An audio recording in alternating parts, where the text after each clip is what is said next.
여든을 넘기고 나면 예전처럼 할 수 없는 일이 늘어났다고 느끼는 분들이 많습니다. 몸이 예전 같지 않고 기억도 흐려지며 사람들과의 관계도 줄어들어 어느 순간 스스로의 존재 가치를 잊어버리기 쉽습니다. 그렇지만 잠시만 시선을 돌려보세요.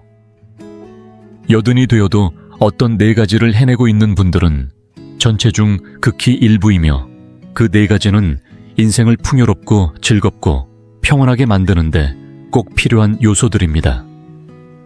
과연 그 4가지는 무엇일까요? 그것을 알고 나면 지금의 자신도 이미 인생의 주인공이라는 확신이 생길지도 모릅니다. 그리고 앞으로의 삶도 여전히 의미 있고 즐거울 수 있다는 희망이 자연스럽게 피어날 것입니다. 오늘 영상에서는 그런 마음을 따뜻하게 감싸주는 4가지 확인 포인트를 전해드립니다. 요즘 들어 몸이 뜻대로 따라주지 않고 사람과의 대화도 줄어들어 외로움을 느끼는 분들이라면 꼭 끝까지 시청해주세요. 어쩌면 여러분은 이미 인생의 승자인지도 모릅니다. 그리고 본격적으로 시작하기 전에 당신에 대해 조금 더 알고 싶습니다. 지금 이 영상을 보고 계신 당신은 몇 살이신가요? 그리고 어느 지역에서 시청 중이신가요? 댓글로 남겨주세요. 당신의 이야기를 읽는 것은 저에게 큰 기쁨이 될 것입니다. 당신이 나누어 주시는 삶의 경험 하나하나가 우리의 이 공간을 더욱 따뜻하고 가까운 곳으로 만들어줄 거라고 믿습니다. 그럼 이제 함께 시작해볼까요? 한번. 스스로 걷는다는 것, 삶을 움직이는 다리의 힘. 여든이 넘은 지금 여전히 스스로 2다리로 걷고 계시다면 그 자체만으로도 이미 훌륭한 삶을 살고 계신 겁니다. 그게 뭐 특별한 일인가요? 하고 생각하실 수도 있겠죠. 하지만 생각보다 이건 참으로 대단한 일입니다. 보건복지부의 조사에 따르면 노년기에 장기 요양이나 침대에 누워 지내는 생활로 이어지는 가장 큰 원인은 단순한 질병이 아니라 넘어져서 골절되는 사고라고 합니다. 실제로 제 지인 중에도 그런 일이 있었습니다.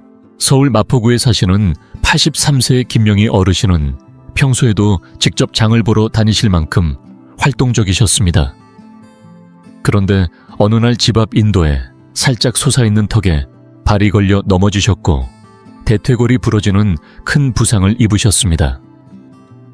수술은 잘 되었지만 그 이후로는 예전처럼 자유롭게 걷기가 어려워지셨습니다. 본인은 물론이고 자녀분들까지도 이렇게 갑자기 누워 지내게 될 줄은 몰랐다. 고 말할 만큼 충격이 컸습니다. 반면 여든이 넘은 지금도 지팡이 없이 스스로 걷는 분들도 분명히 계십니다. 이분들이 특별한 운동을 매일 하는 것도 아닙니다. 다만 일상 속에서 작은 습관을 꾸준히 실천하고 계신 것이지요. 예를 들면 TV를 보면서 제자리 걸음을 하신다든지 엘리베이터 대신 하루 한 번 계단을 이용한다든지 목욕 후에는 벽을 짚고 스쿼트를 5번만 해보신다든지 장 보러 갈 때는 일부러 가까운 마트를 걸어서 다녀오신다든지 하는 것들입니다. 이런 사소해 보이는 행동들이 다리 근육, 특히 허벅지와 종아리의 힘을 유지시키는데 큰 도움이 됩니다. 여기서 중요한 건 의욕보다도 습관화입니다. 한 번이 아니라 계속 하는 것이 핵심입니다. 또 하나 균형 감각을 기르는 일도 빼놓을 수 없습니다. 넘어짐을 예방하려면 단순히 다리 힘만으로는 부족합니다. 몸의 중심을 지탱해주는 코어 근육과 발바닥의 감각까지 함께 단련돼야 합니다. 예를 들어 부엌에서 요리할 때나 세면대 앞에서 얼굴을 씻기 전 잠깐 시간을 내어 뒤꿈치를 들었다 내렸다 하는 동작을 10번만 반복해보세요.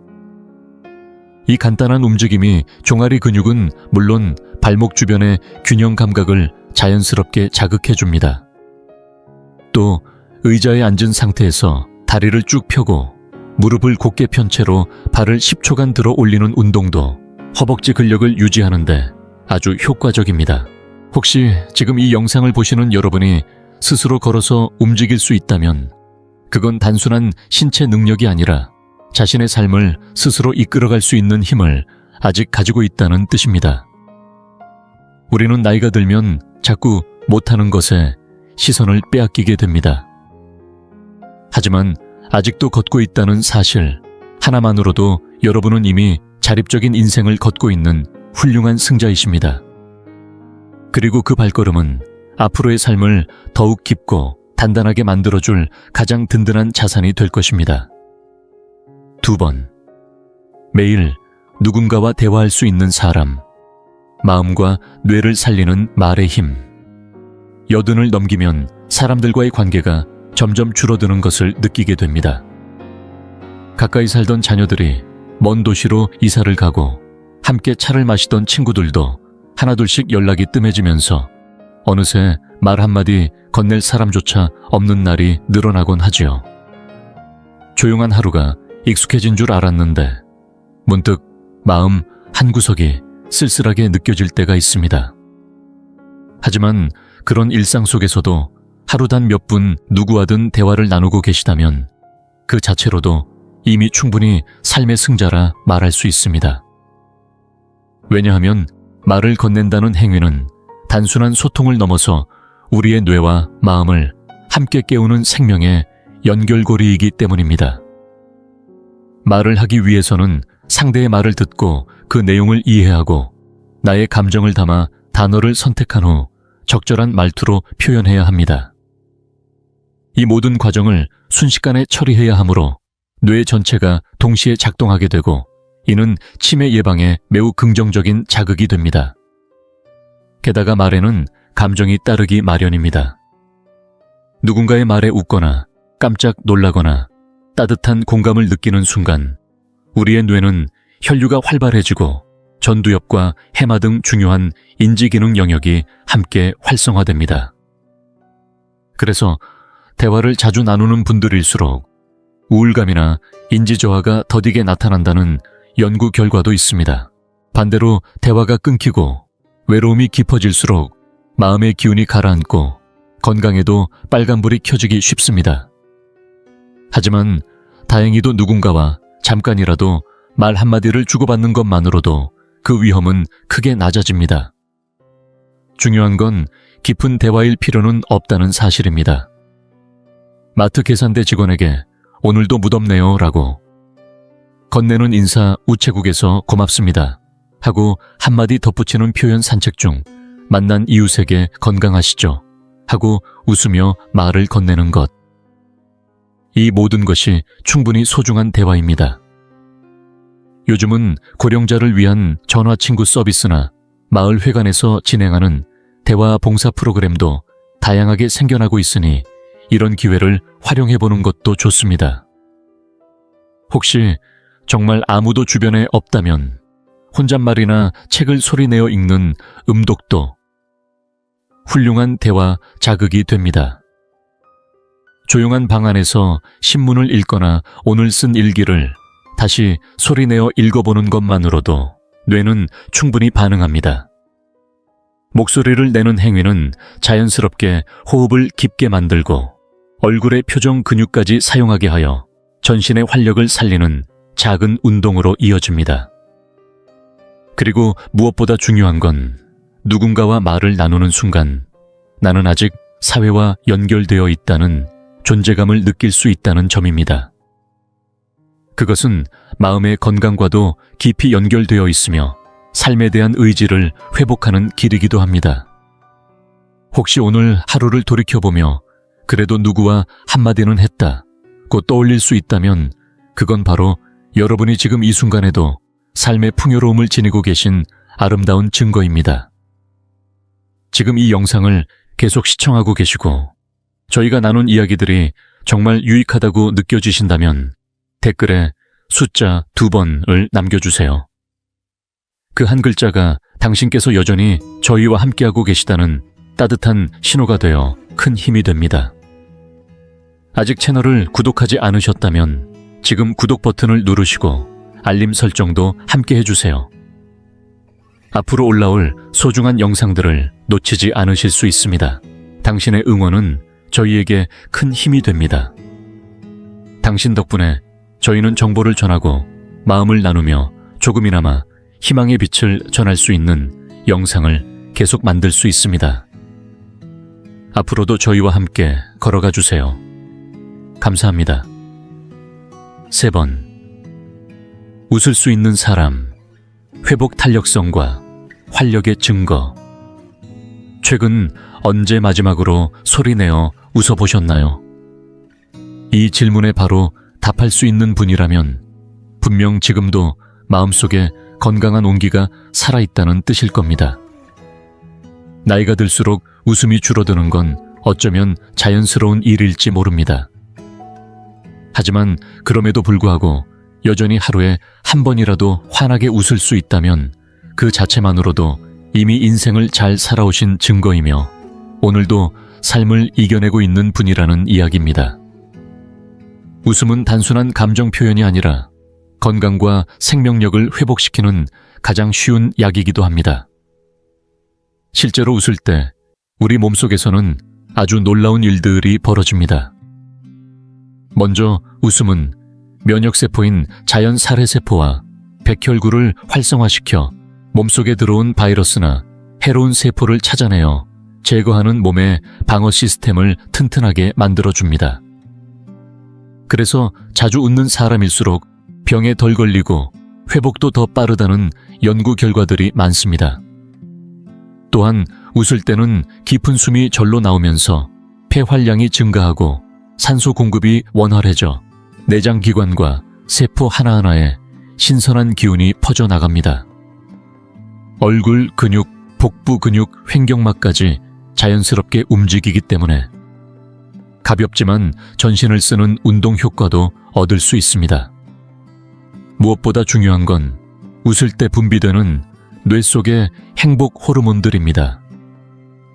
대표적으로는 세로토닌과 엔도르핀이 있는데 이들은 스트레스를 낮춰주고 마음을 편안하게 해주며 부정적인 감정을 부드럽게 풀어주는 역할을 합니다.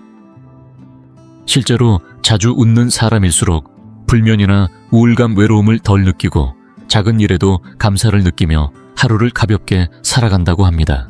하지만 이렇게 말해도 속으로는 요즘은 웃을 일이 없어서요 하고 생각하실지도 모르겠습니다. 그런 분들께 꼭 드리고 싶은 제안이 있습니다.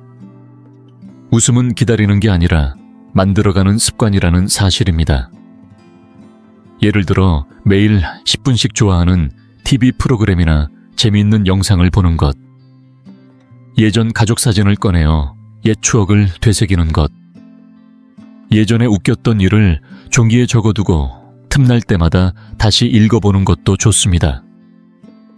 심지어 억지로 웃는 표정을 지어보는 것만으로도 뇌는 지금 즐겁구나 라고 인식하고 몸 전체가 이완되며 실제와 비슷한 긍정적인 반응을 보인다는 연구 결과도 있습니다. 입꼬리를 올리고 미소를 짓는 것, 그 짧은 순간조차 우리 마음을 조금 더 밝고 부드럽게 만들어줍니다. 또한 가족이나 친구와 함께 옛날 실수담을 나누거나 함께 겪은 소소한 추억을 이야기하면서 자연스럽게 웃음을 나누는 시간은 사람과 사람 사이를 다시 잇는 따뜻한 다리가 되어줍니다. 그 속에서 우리는 다시 나답게 웃고 말하고 느낄 수 있게 됩니다. 그리고 가장 중요한 사실은 웃을 수 있다는 것 자체가 마음이 아직 살아있고 유연하다는 증거라는 점입니다. 삶에 맞서며 단단히 굳어버린 것이 아니라 여전히 무언가에 감동하고 웃고 공감할 수 있다는 것. 그건 그 어떤 것보다 아름답고 값진 능력입니다. 혹시 지금 이 영상을 보고 계신 여러분이 오늘 하루 단 1초라도 미소를 지으셨다면 그건 이미 여러분이 인생의 밝은 쪽을 선택하고 있는 사람, 그리고 무엇보다 여전히 삶을 사랑할 줄 아는 멋진 승자라는 증거입니다. 4번. 감사할 수 있는 사람. 품격과 관계를 지켜내는 마음의 힘. 오늘 누군가에게 고마워요 라는 말을 한 번이라도 하셨나요? 혹시 그렇다면 그 한마디로도 여러분은 이미 삶을 깊이 이해하고 자신의 마음을 따뜻하게 전할 줄 아는 분, 바로 인생의 진정한 승자이십니다. 왜냐하면 감사한다는 말은 단지 예의나 습관이 아니라 살아오면서 점점 더 빛을 발하는 사람됨의 품격과 마음의 여유를 상징하는 언어이기 때문입니다. 나이가 들수록 우리는 어쩔 수 없이 누군가의 도움을 받는 일이 늘어납니다.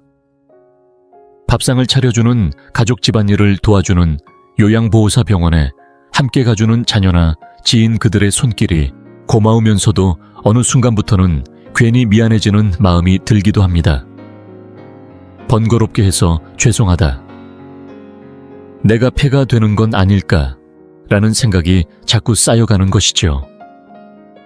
하지만 그 죄송함을 고마움으로 바꾸어 말로 표현하는 순간 그 마음은 자신에게도 그리고 받는 사람에게도 서로를 따뜻하게 감싸는 기적 같은 힘이 됩니다.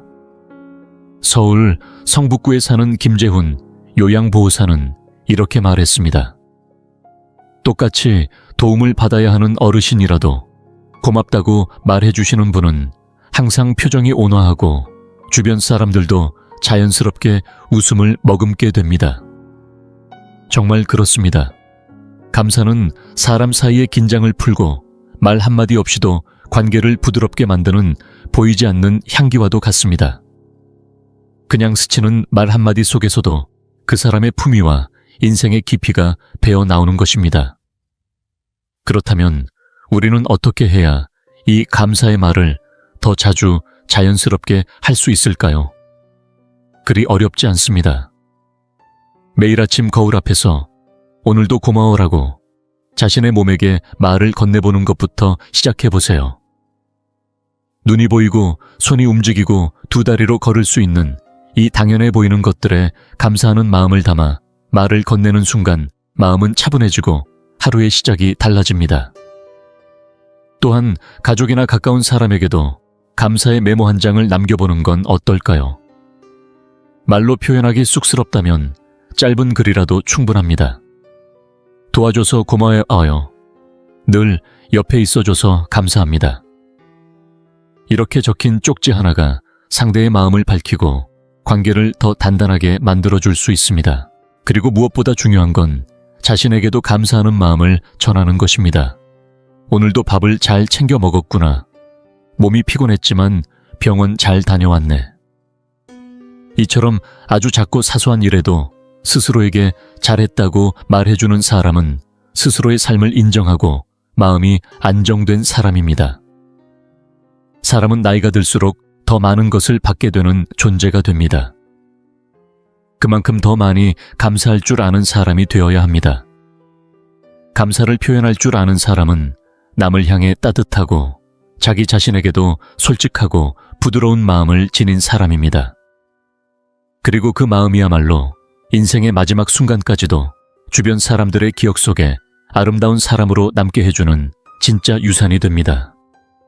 그러니 여든을 넘긴 지금도 누군가에게 고마워요 라는 말을 잊지 않고 전하고 계시다면 여러분은 그 자체로 이미 인생을 품격 있게 살아가고 있는 너무도 충분하고 훌륭한 인생의 승자이십니다. 지금까지 이 영상을 끝까지 시청해 주셔서 진심으로 감사합니다. 여든을 넘긴 지금도 여전히 스스로 걸을 수 있고 누군가와 말 한마디 나눌 수 있으며 소리내어 웃고 누군가에게 진심을 담아 고마워요 라고 말할 수 있는 분이라면 그분은 분명히 인생을 빛나게 살아오신 분이며 지금 이 순간에도 여전히 삶의 주인공으로 살아가고 계신 분입니다. 물론 예전처럼 빠르게 움직일 수는 없고 힘도 예전만 못하다고 느껴질 수 있습니다. 하지만 지금의 여러분에게는 젊은 날엔 결코 가질 수 없었던 온기와 깊이 그리고 삶을 바라보는 눈동자에 넉넉함이 있습니다.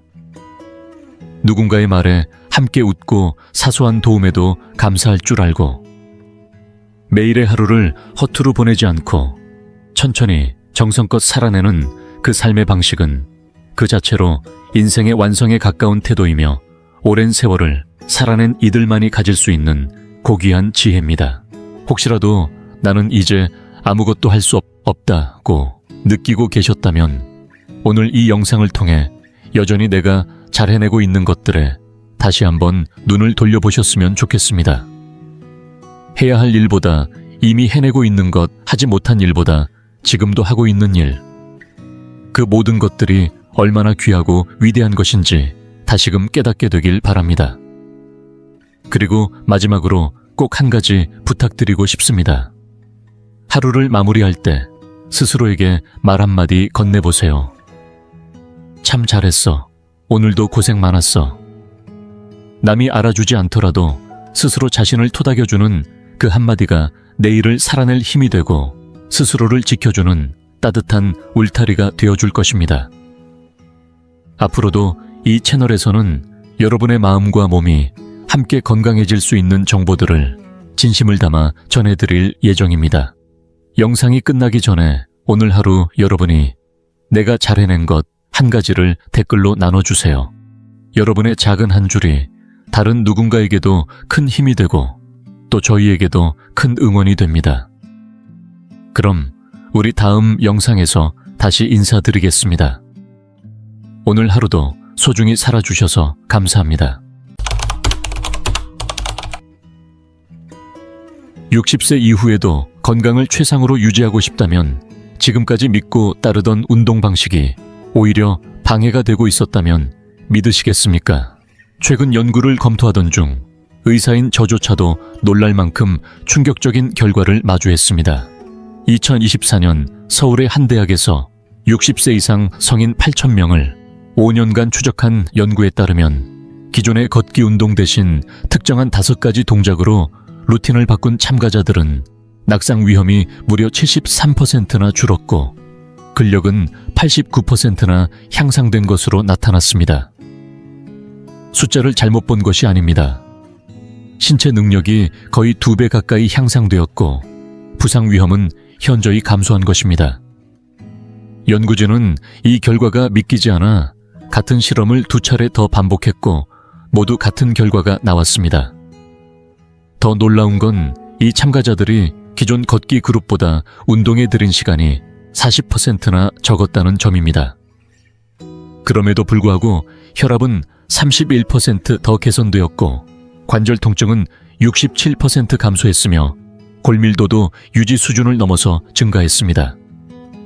그런데 진짜 중요한 사실은 따로 있습니다.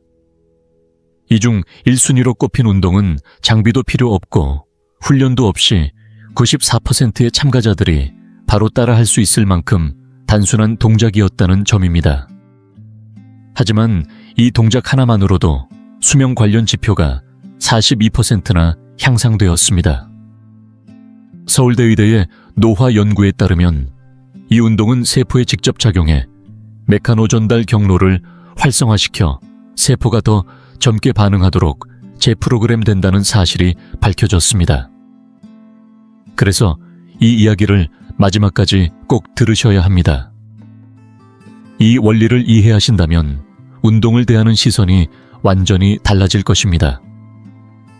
이 선택은 70세에 지팡이를 짚고 걷느냐, 80세에도 당당하게 걸을 수 있느냐의 갈림길이 될 수 있습니다.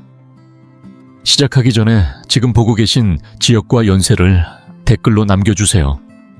저희가 모든 댓글을 하나하나 읽고 직접 답글도 달아드리고 있습니다. 아래에 짧게라도 남겨주시면 큰 힘이 됩니다. 자, 그럼 지금부터 본격적으로 시작해 보겠습니다.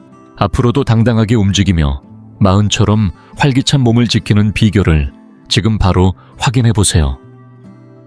5번째로 소개할 운동은 바로 벽밀기 자세 유지입니다. 처음 들으면 지나치게 간단하게 느껴질 수 있습니다. 벽을 밀고 가만히 멈춰 있는 동작이 과연 어떤 효과가 있을까 의문이 들 수 있죠. 하지만 2023년 고련군동과 활동저널에 발표된 연구 결과는 그 생각을 완전히 뒤집습니다. 서울시내 60세 이상 성인들을 대상으로 8주 동안 이 동작을 실시한 결과 기존의 일반 운동을 하던 그룹보다 상체 근력이 무려 34%, 더 향상되었다는 놀라운 수치가 나왔습니다. 이 결과가 왜 그렇게 중요한지 말씀드리겠습니다. 60세를 지나면 아무리 활동적이더라도 매년 3%씩 근육량이 자연스럽게 줄어들게 됩니다. 특히 상체 근력의 저하는 단순히 외형의 문제를 넘어서서 생활 전반에 직접적인 영향을 미칩니다. 장을 들어 올리는 힘이 줄고 병뚜껑을 열기 어려워지며 넘어지려 할 때 몸을 지탱하지 못하는 상황이 잦아지기 때문입니다. 벽 밀기 자세 유지는 운동 생리학자들이 말하는 기능적 근력 패턴을 직접 자극합니다. 다시 말해 우리가 일상생활에서 자주 반복하는 동작들과 매우 유사한 방식으로 근육을 훈련시킨다는 뜻입니다. 동작은 매우 간단합니다.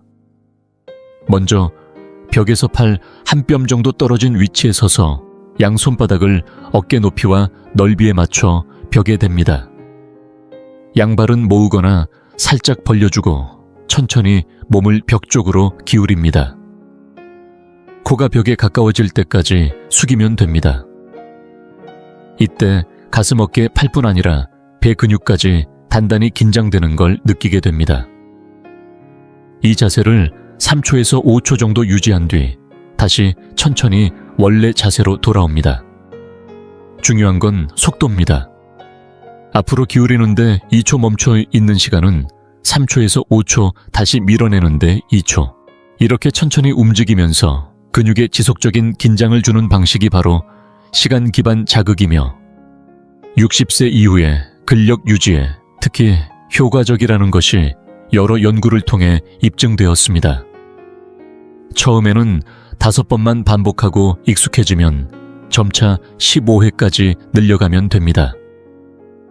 이 운동의 또 다른 장점은 난이도 조절이 매우 쉽다는 점입니다. 너무 쉽다고 느껴지면 발을 조금 뒤로 빼서 난이도를 높이고 너무 어렵다면 벽과의 거리를 좁히면 됩니다. 캐나다 브리티시 컬럼비아 대학의 연구에서도 이 동작을 주 3회 12주간 실천한 시니어들은 밀어내는 힘이 41% 향상되었고 반응 속도도 23%나 빨라졌다는 결과가 나왔습니다. 특히 이 반응 속도 향상은 낙상 예방과 직결된다는 점에서 매우 중요한 의미를 가집니다.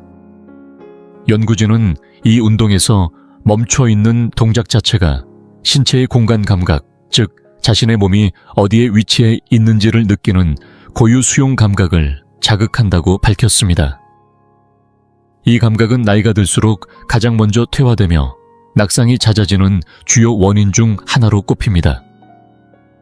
다음으로 소개할 운동은 지금까지와는 전혀 다른 부위를 자극하지만 그 중요성은 결코 떨어지지 않는 필수 동작입니다. 이제 그 운동으로 함께 넘어가 보겠습니다. 네 번째로 소개할 동작은 앉은 자세에서 하는 저항 다리 들어 올리기입니다.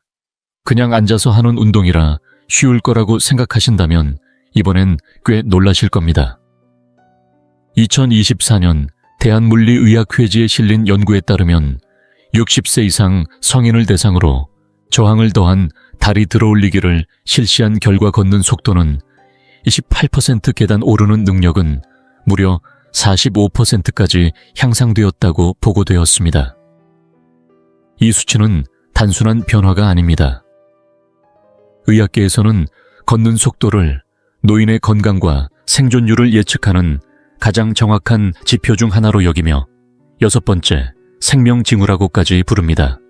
이 운동은 엉덩이 굴곡근과 허벅지 앞쪽 근육을 동시에 자극하면서 복부 중심부의 안정성까지 함께 키우는 효과가 있습니다. 우리가 평소에 걷거나 계단을 오르거나 의자에서 일어날 때마다 이 근육들이 모두 함께 작용하게 되죠. 그런데 일반적인 걷기 운동만으로는 이러한 근육을 충분히 강화하기 어렵습니다. 그래서 이 동작이 꼭 필요합니다. 방법은 간단합니다. 등받이가 있는 튼튼한 의자의 등을 곧게 세우고 앉아 두 발을 바닥에 나란히 붙입니다. 처음 시작하시는 분이라면 아무 도구 없이도 괜찮습니다. 익숙해지면 발목에 무게를 더하거나 밴드를 사용할 수 있습니다. 이제 오른쪽 다리를 무릎을 가능한 곧게 편 상태로 바닥과 평행이 될 때까지 천천히 들어 올립니다. 처음부터 그렇게 높이 들기 어렵다면 걱정하지 않으셔도 됩니다. 들어 올린 상태에서 2초 멈췄다가 다시 발이 바닥에 닿지 않도록 천천히 내립니다. 이게 한 번입니다. 이 동작에서 많은 분들이 간과하는 중요한 포인트는 등입니다. 허리를 의자에 바짝 붙인 채로 동작을 해야 정확한 근육이 자극되며 반동이나 허리에 무리 없이 올바르게 운동할 수 있습니다. 한쪽 다리로 10회에서 15회 반복하고 반대쪽도 같은 방식으로 진행하면 됩니다. 이 동작이 특히 효과적인 이유 중 하나는 바로 편측 훈련이라는 원리 때문입니다. 양쪽을 따로따로 훈련함으로써 나이가 들면서 자연스럽게 생기는 좌우 근육 불균형을 바로잡을 수 있습니다. 효과를 극대화하려면 2주 간격으로 점진적으로 저항을 더하는 것이 좋습니다. 처음에는 500g 정도의 가벼운 발목 무게부터 시작하거나 발목에 저항 밴드를 감는 방식도 좋습니다. 중요한 건 점차적으로 부하를 늘려나가는 것인데 이것이 바로 우리 몸이 계속해서 적응하고 근력을 향상시키도록 만드는 핵심입니다.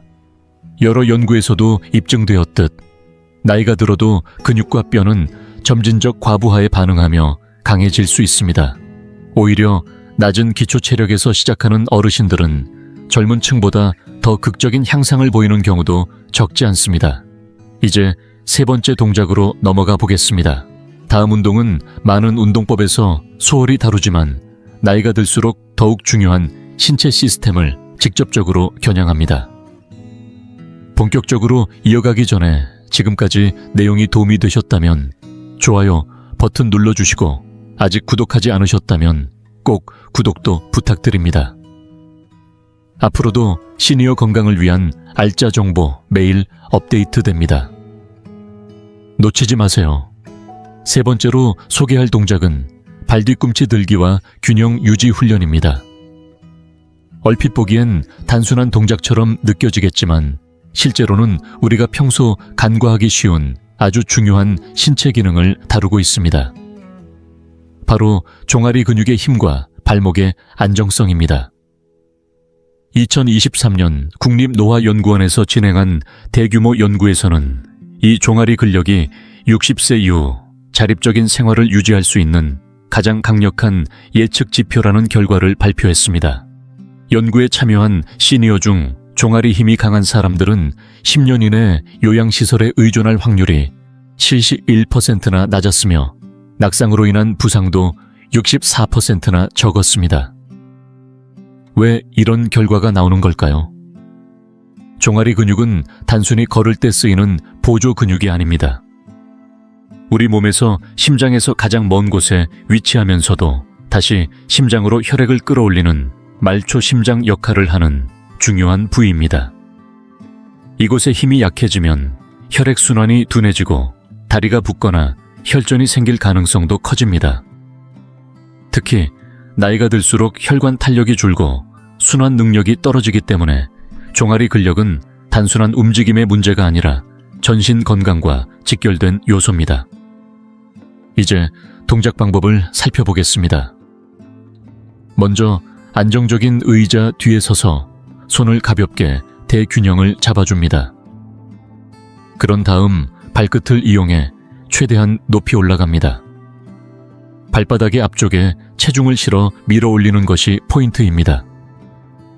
이때 동작의 핵심은 올라간 상태에서 3초간 정지한 채 시선을 정면에 고정하는 것입니다. 많은 분들이 이때 아래를 내려다보시는데 정면을 보는 것이 균형 감각을 제대로 자극하는 핵심입니다. 이 3초간의 정지는 귓속 평형기관, 즉 전정계를 활성화시키며 나이가 들면서 무뎌지는 균형 감각을 효과적으로 되살립니다. 천천히 3초 동안 내려오면서 근육에 힘을 유지해줍니다. 실제로 근력이 가장 많이 향상되는 구간은 올라갈 때가 아니라 이 내려오는 구간, 즉 이완 동작일 때입니다. 처음에는 10회 정도부터 시작해서 점차 25회까지 늘려갑니다. 한 손만 살짝 의자에 대고도 안정적으로 할 수 있게 되면 이제는 한쪽 발로만 실시해보세요.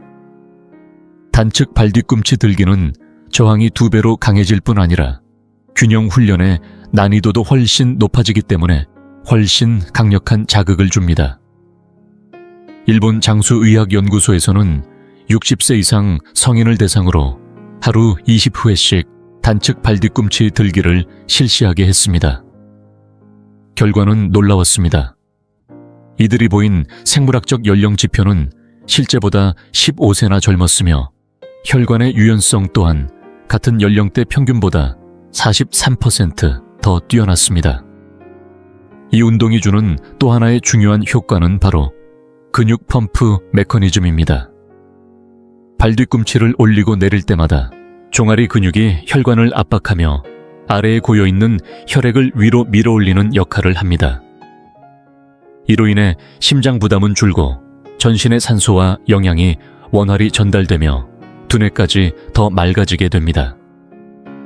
실제로 이 동작을 12주간 꾸준히 실천한 참여자들은 인지능력 검사 점수가 26%나 향상되었습니다.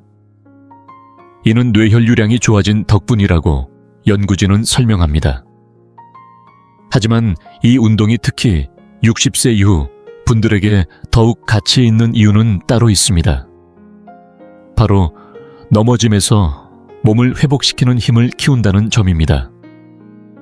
우리가 발을 헛디뎠을 때 몸이 가장 먼저 반응하는 부위가 어디일까요?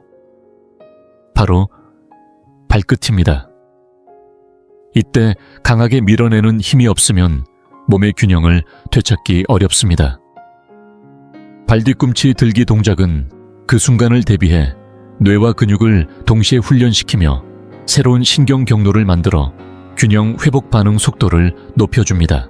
더욱 놀라운 것은 이 훈련이 단순한 운동 능력을 넘어서 뇌 구조에까지 긍정적인 영향을 준다는 사실입니다.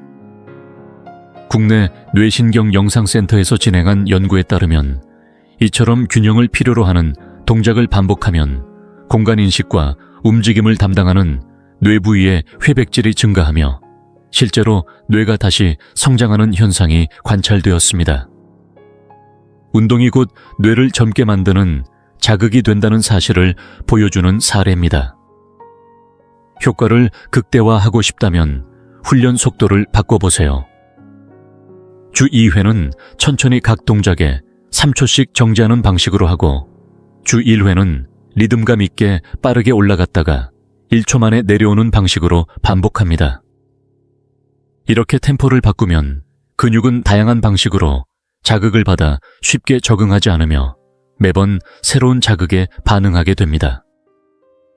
이젠 점점 상위권 운동으로 가까워지고 있습니다.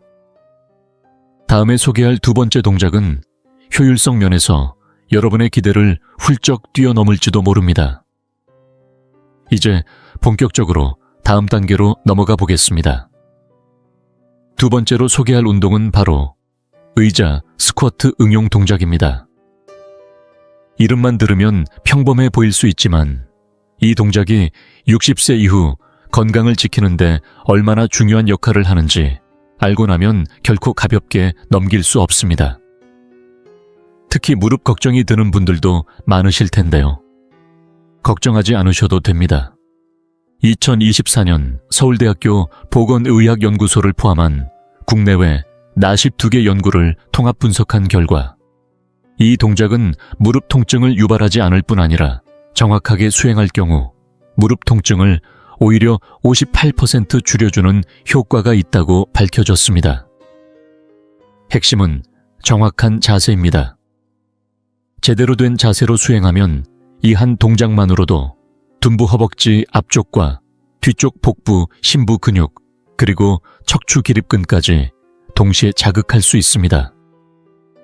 이처럼 다양한 근육이 한 번에 활성화되는 동작은 흔치 않습니다. 특히 60세 이후에 더 중요해지는 이유는 우리가 하루에도 수십 번 반복하는 앉았다 일어나기 능력과 직결되어 있기 때문입니다. 나이가 들면서 많은 분들이 처음으로 잃게 되는 능력이 바로 의자에서 일어나는 힘입니다. 혼자서 의자에서 일어나기 어려워지는 순간 삶의 방향은 급격히 좁아지고 자립성도 흔들리게 됩니다. 실제 연구에서는 팔의 도움 없이 의자에서 일어설 수 없는 시니어가 5년 이내 사망할 확률이 3배 이상 높다는 결과도 나와 있습니다. 이제 올바른 수행 방법을 소개해 드리겠습니다. 먼저 무릎 각도가 앉았을 때 90도가 되는 단단한 의자를 준비합니다. 의자 앞에 서서 양발은 골반 너비로 벌리고 발끝은 약간 바깥쪽으로 향하게 합니다. 이 발의 각도는 고관절의 자연스러운 정렬을 도와 무릎에 가해지는 압력을 줄여줍니다. 균형을 위해 두 팔은 가슴 앞에서 교차하거나 앞으로 곧게 뻗습니다. 이제 엉덩이를 뒤로 밀듯 천천히 앉는 동작을 시작합니다. 마치 자동차 문을 엉덩이로 닫는 듯한 움직임을 생각하시면 좋습니다. 이 고관절 힌지 방식이 중요한 이유는 무릎 대신 엉덩이 근육을 중심으로 힘을 쓰도록 유도하기 때문입니다. 3초 동안 천천히 내려가면서 의자에 엉덩이가 살짝 닿기만 하도록 합니다.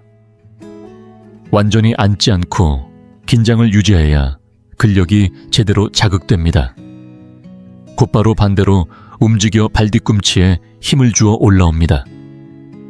이때 엉덩이를 꽉 조이며 올라오는 것이 포인트입니다. 올라오는 시간은 2초 정도가 적당하며 이 모든 과정이 한 번의 반복입니다. 처음에는 5회에서 8회 정도 시작하고 점점 15회에서 20회까지 늘리는 것이 이상적입니다. 서울 노화예방센터에서 진행한 실험에서는 60세 이상 성인에게 주 3회 단 6주 동안 의자 스쿼트를 시킨 결과 하체 근력이 47% 향상되었고 걷는 속도는 평균 0.2m 초 빨라졌습니다. 이 수치는 작게 느껴질 수 있지만 의료적 관점에서는 자립 가능한 상태와 보조가 필요한 상태를 구분짓는 결정적 차이입니다. 더 흥미로운 것은 뇌 MRI 검사에서 운동을 통해 뇌의 운동 피질 영역 활성도가 현저히 증가했다는 점입니다. 다시 말해 단순히 근육을 쓰는 수준을 넘어 뇌의 움직임 제어 체계가 재설계된 것입니다. 이제 점진적 훈련 전략도 함께 안내드리겠습니다. 첫 2주는 일반적인 높이의 의자를 사용하고 익숙해지면 소파나 낮은 상 등 좀 더 낮은 높이로 내려갑니다. 이렇게 앉는 깊이를 조금씩 증가시키면 근육 사용 범위가 확장되어 더 큰 자극을 받을 수 있습니다. 나중에는 실제 의자가 없어도 의자가 있다고 상상하며 공중에서 스쿼트를 수행하는 수준까지 도달할 수 있습니다. 일부 참여자는 여기에 가벼운 아령을 들고 훈련을 이어가면서 근력과 균형 능력을 동시에 끌어올리기도 했습니다. 이처럼 단순해 보이지만 신체와 뇌 자립 능력을 아우르는 통합적 효과를 지닌 이 의자 스쿼트는 단연코 60세 이후 건강을 책임질 핵심 동작입니다. 그리고 이제 마침내 여러분이 가장 궁금해하셨을 1위를 차지한 운동이 무엇인지 소개해드릴 시간입니다. 이 동작 하나로 건강에 대한 상식을 완전히 바꾸게 될지도 모릅니다. 계속해서 함께 해주세요. 드디어 1위를 차지한 운동을 소개할 시간입니다.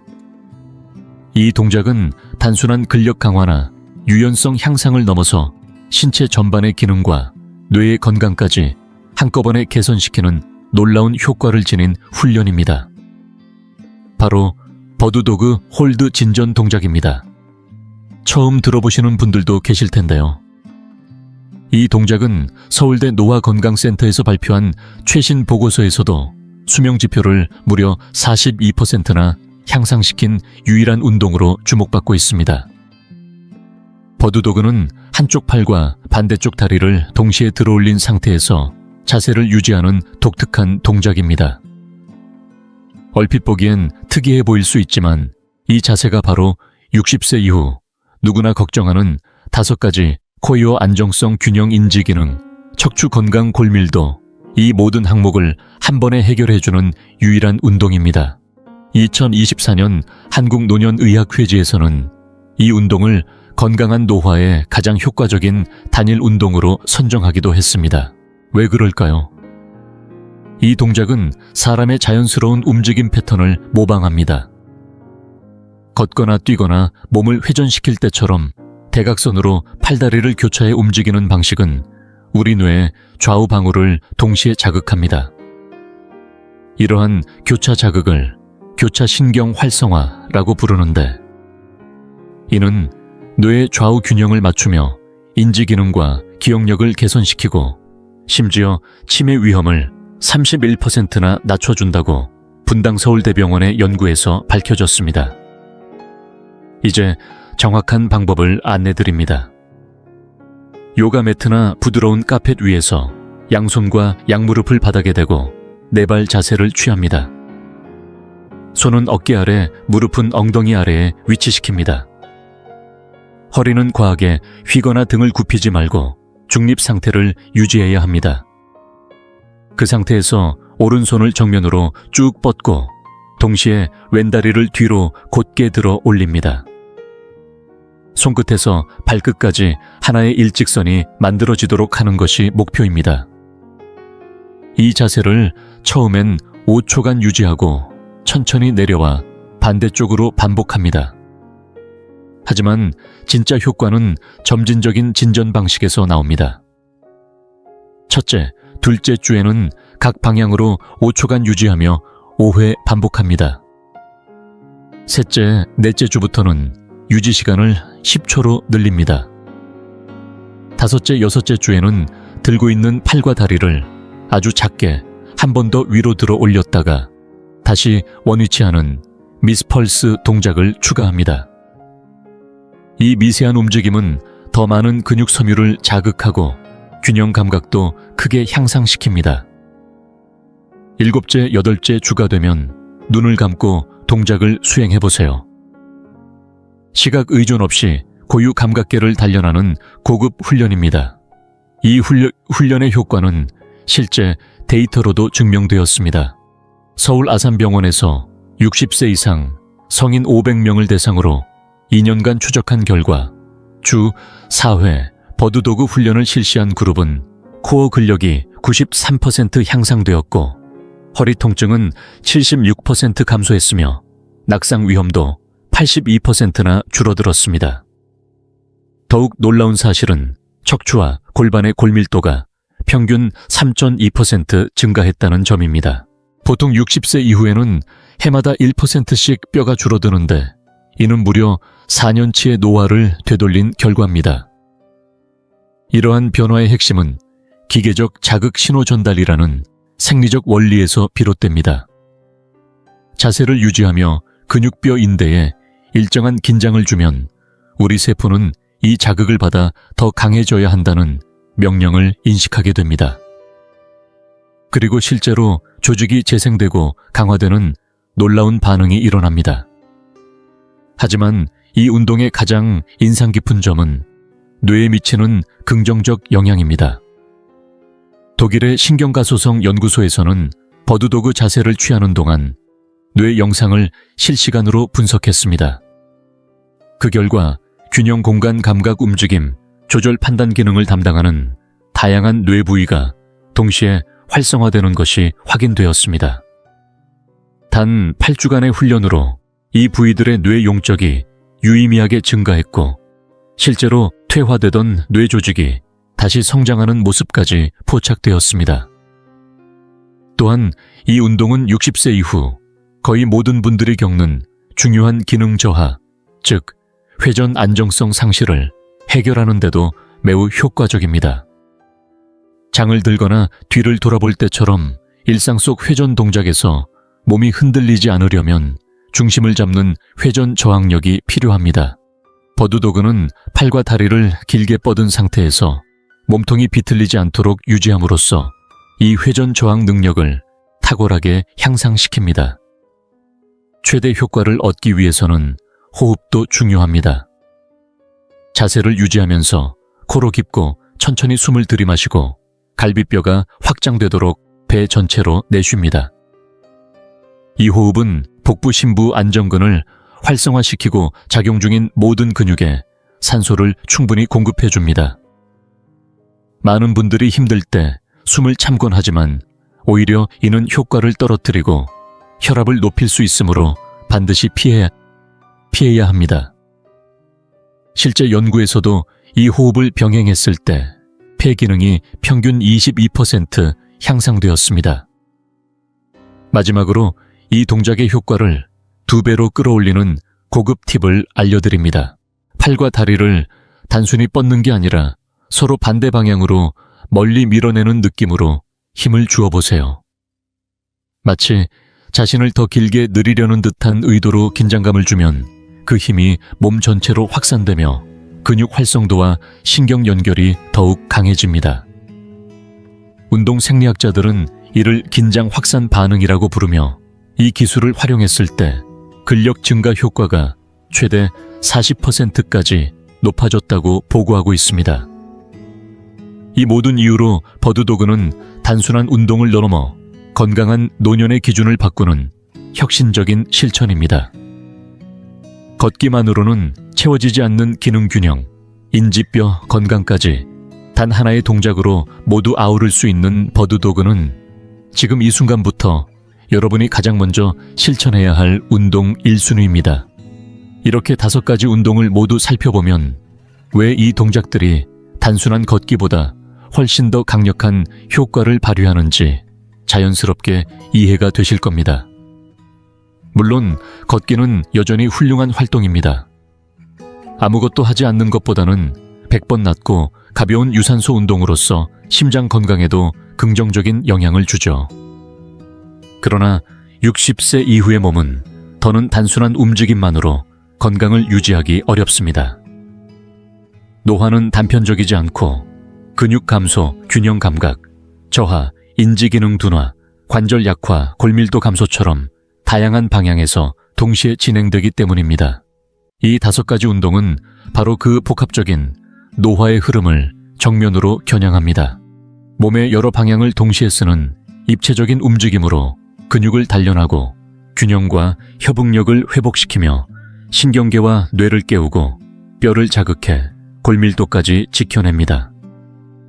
단순히 운동을 했다는 기분만 주는 것이 아니라 각 기능을 회복시키고 유지시키는 구체적이고 실질적인 변화를 만들어내는 것이 핵심입니다.